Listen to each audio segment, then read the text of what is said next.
Hello আমার প্রাণের প্রিয় মিষ্টি বন্ধুরা, কেমন আছো তোমরা? আশা করি সকলেই অনেক ভালো আছো। আর ভালো থাকারই কথা, কারণ তোমরা আমার গল্প শুনে যে মজা পাও তাতে সবাই অনেক ভালো আছো। বন্ধুরা, আর বেশি কথা না বলে চলুন শুরু করি আজকের ভিডিও।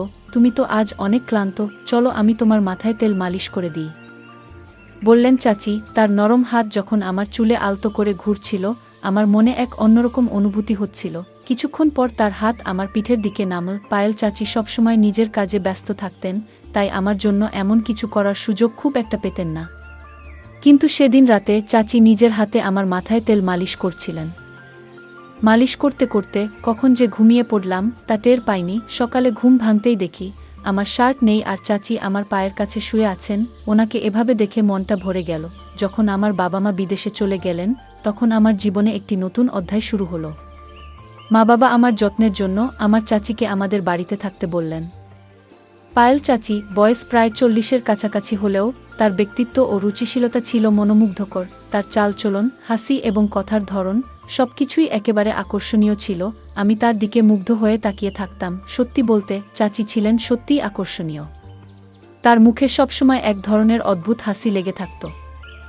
আর চাচি যে আমার যত্ন নিতেন তা এক কথায় ছিল ভীষণ আলাদা।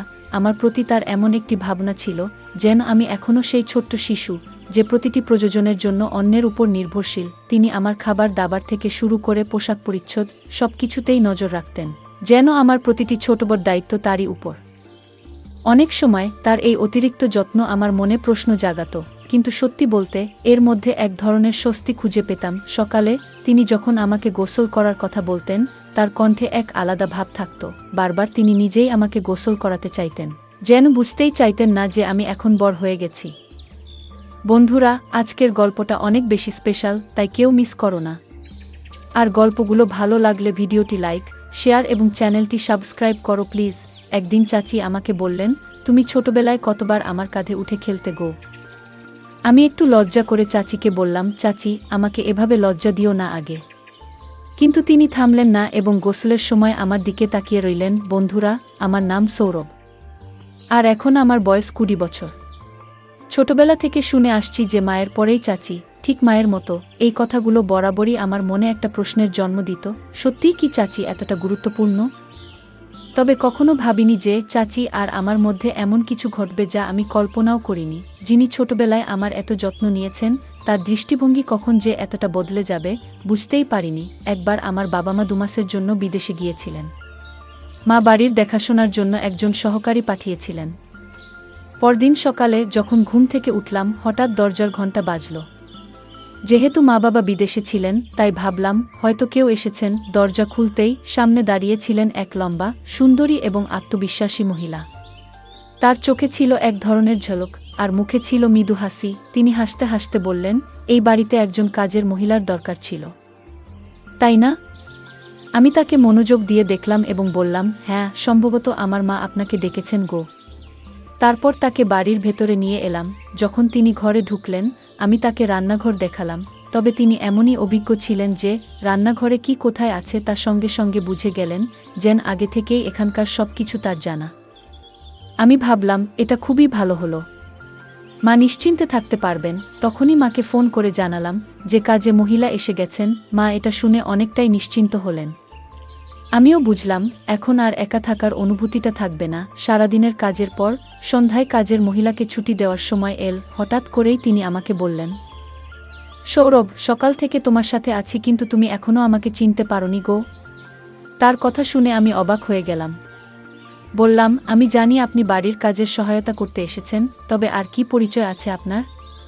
তিনি হাসতে হাসতে বললেন, আমি এ বাড়িতে কাজের মহিলা হিসেবে এসেছি বটে, কিন্তু আগে আমাকে তুমি পায়েল চাচি বলে ডাকতে। আমার নাম পায়েল। তোমার ছোটবেলা থেকেই আমি তোমার দেখাশোনা করেছি গো। আমি বিস্মিত হয়ে বললাম, আমার জানা ছিল না যে পায়েল চাচি আমার জন্য এসেছেন গো। পায়েল চাচি এই কথা বলতেই তিনি আমার হাত নিজের হাতে নিলেন, আর তার স্পর্শে মায়ের মতোই এক ধরনের স্নেহ অনুভব করলাম। আমার মনে অদ্ভুত এক আনন্দের ঢেউ বয়ে গেল। আমি তাকে বললাম, এত বছর পর আপনাকে দেখে সত্যিই আমি খুব খুশি হয়েছি। ও সন্ধ্যা প্রায় 6টা বাজে। তাই তাকে বললাম, আজকের কাজ শেষ, এখন আপনি বিশ্রাম নিতে পারেন, কাল সময় মতো চলে আসবেন। তখন তিনি বললেন, সৌরভ, আমার নিজের থাকার জন্য কোনো বাড়ি নেই। তুমি যদি আমার বেতনের কিছুটা কমাও তাও সমস্যা নেই, তবে যদি তোমাদের বাড়িতে একটি ঘরে থাকতে পারি তাহলে ভালো হয় কি? আমি সঙ্গে সঙ্গে মাকে ফোন করে সব জানালাম। মা বললেন, আমাদের বাড়িতে তো একটি ঘর খালি আছে, ওটা তাকে দিয়ে দাও। ও থাকলে তোমার কোনো প্রয়োজন মুহূর্তেই পূরণ করবে, তোমার ছোটখাট কাজে সাহায্য করবে। মায়ের কথা শুনে আমি তাকে সেই ঘরটি থাকার জন্য দিলাম। তিনি সঙ্গে কোনো পোশাক আনেননি, তাই মায়ের কিছু পুরনো শাড়ি তাকে দিলাম এবং মায়ের ঘরে পোশাক পাল্টানোর কথা বললাম। আমি বাইরে চলে এলাম। প্রায় 10 মিনিট পরে আমি মায়ের ঘরে গেলাম, কারণ আমার ফোনের চার্জার দরকার ছিল। তবে ভুলে গিয়েছিলাম যে চাচি তখন ঘরেই ছিলেন। আমি দেখলাম চাচি পোশাক পরিবর্তন করছেন। লজ্জায় তাড়াতাড়ি চোখ বন্ধ করে ফেললাম, কিন্তু চাচি যেন এতে কোনো সংকোচ অনুভব করলেন না, বরং বললেন, সৌরভ, এসো এখানে বসো আর বলতো, তোমার মায়ের এই শাড়ি আমার উপর কেমন লাগছে গো। তার পোশাক পরিবর্তনের মধ্যেও তিনি আমাকে সামনে বসতে ডাকছিলেন, কিন্তু আমার মনে হলো এটা ঠিক নয়। চাচি দেখতে অত্যন্ত সুন্দর ছিলেন। বয়স প্রায় 40 হলেও তার শরীর ও চেহারা বয়সের চেয়ে অনেক কম মনে হতো। কিছুক্ষণ পরে তিনি মায়ের শাড়ি পরে ঘর থেকে বেরিয়ে এলেন। আর পুরনো শাড়িতেও তাকে চমৎকার দেখাচ্ছিল। এইভাবে কদিন কেটে গেল।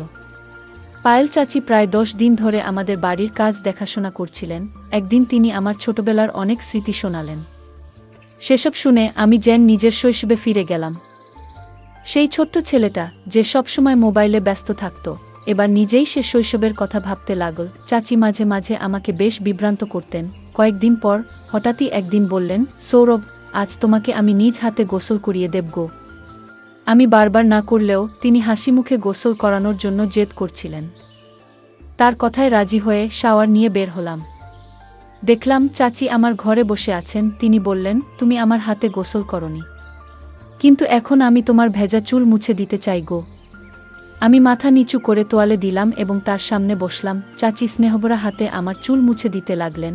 আমি চাচিকে পরিবারের সদস্যের মতোই মনে করতাম, তাই স্বাভাবিকভাবেই তার সাথে মিশতাম। বলেছিলাম, এই ঘরটাকে নিজের ঘর মনে করবেন। আমার কথা তিনি মনোযোগ দিয়ে শুনলেন এবং আমাদের বাড়িতে এমনভাবে থাকতে শুরু করলেন যেন এটি তার নিজেরই ঘর। এক সন্ধ্যায় আমি বন্ধুদের সঙ্গে এক জন্মদিনের পার্টিতে যাচ্ছিলাম। তখন চাচি আমাকে জিজ্ঞেস করলেন, কোথায় যাচ্ছ? আমি বললাম, একটা পার্টিতে যাচ্ছি গো। তখন তিনি বললেন, তুমি আমাকে পরিবারের অংশ বলো, কিন্তু একাই চলে যাচ্ছ, কখনো আমাকে কোথাও নিয়ে যাওনি গো। আমি বললাম, ঠিক আছে, আমি আপনাকে নিয়ে যেতে রাজি আছি, তবে আধুনিক পরিবেশে মানিয়ে নিতে পারবেন তো? তিনি সম্মতি দিলেন। আমি বললাম, মায়ের ঘর থেকে ভালো একটা শাড়ি পরে প্রস্তুত হয়ে আসুন গো। পার্টিতে যখন পৌঁছালাম তখন আমার বন্ধুরা তাকে দেখে ভেবেছিল তিনি আমার বান্ধবী। চাচি এমনই উপস্থিতির অধিকারী ছিলেন যে সবাই ধরে নিয়েছিল তিনি আমার সঙ্গী। চাচি হেসে হেসে বন্ধুদের বললেন, আমি সৌরভের বন্ধু গো। পরে আমি চাচিকে জিজ্ঞাসা করলাম, এভাবে পরিচয় দিলেন কেন? তিনি মুচকি হেসে বললেন, তোমার বন্ধুরা যা ভেবেছে তা দেখে তোমার মুখ দেখার মতোই ছিল। আমি হেসে বললাম, মাফ চাওয়ার কিছু নেই, ঠিকই করেছেন গো। সেদিন রাতেই চাচি আমার ঘরে এসে বললেন, তুমি অনেক ক্লান্ত হয়ে পড়েছ, আজ তোমার মাথায় তেলের মালিশ করে দিই গো। তার স্নেহমাখা হাত যখন আমার চুলে ঘুরতে লাগলো, আমার গায়ে কাটা দিয়ে উঠল। তারপরে আস্তে আস্তে তার হাত আমার পিঠে চলে গেল। মা সবসময় ব্যস্ত থাকতেন, তাই এভাবে তেল মালিশ করে দেওয়ার সময় তার পক্ষে পাওয়া সম্ভব ছিল না। মনে পড়ে না কবে মা শেষবার আমার মাথায় তেল মেখে দিয়েছিলেন। পায়েল চাচিও সাধারণত এতটা সময় দিতে পারতেন না, কিন্তু সেদিন রাতে তিনি নিজের হাতে আমার মাথায় তেল মালিশ করছিলেন।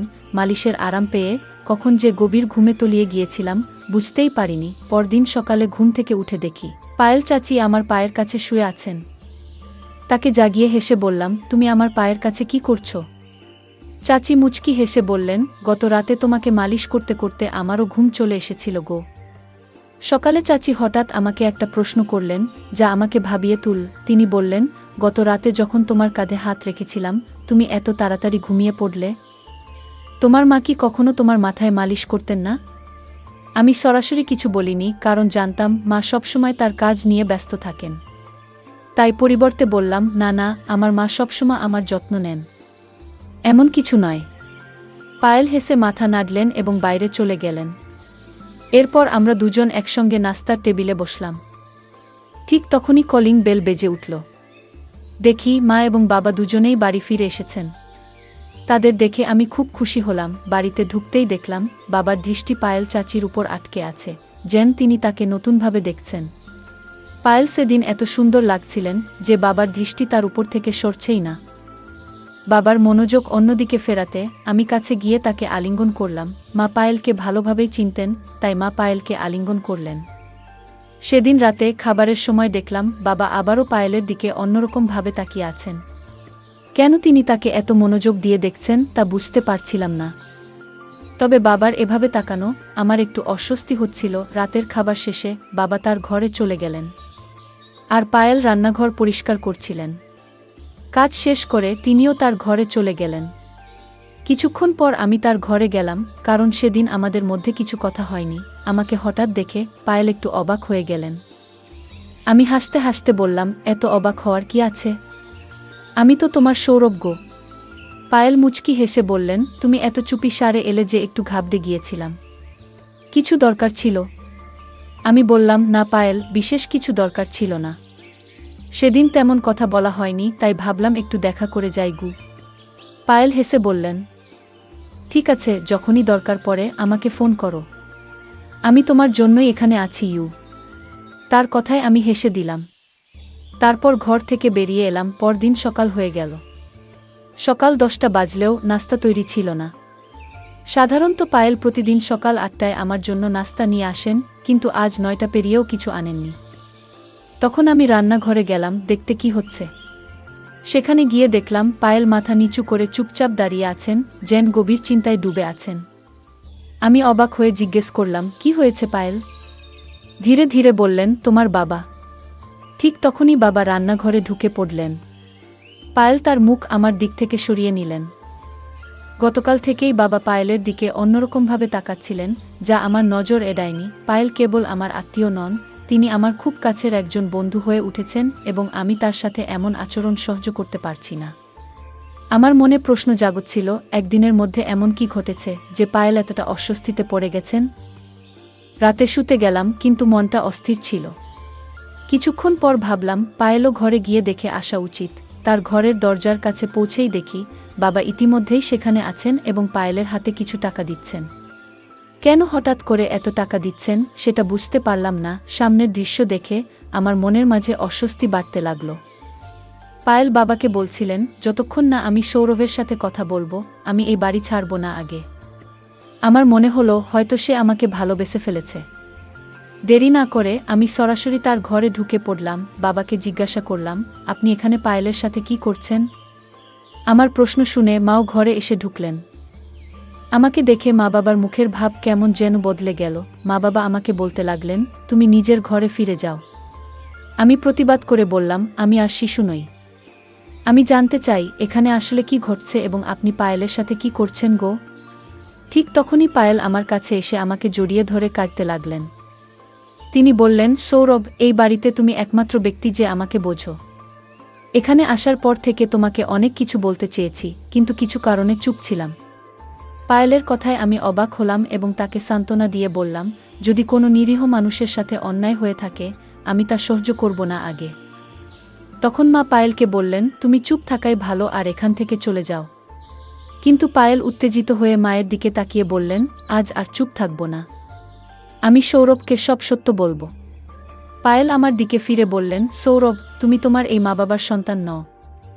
তোমার আসল মা তানিয়া, তিনি আমার বড় বোন।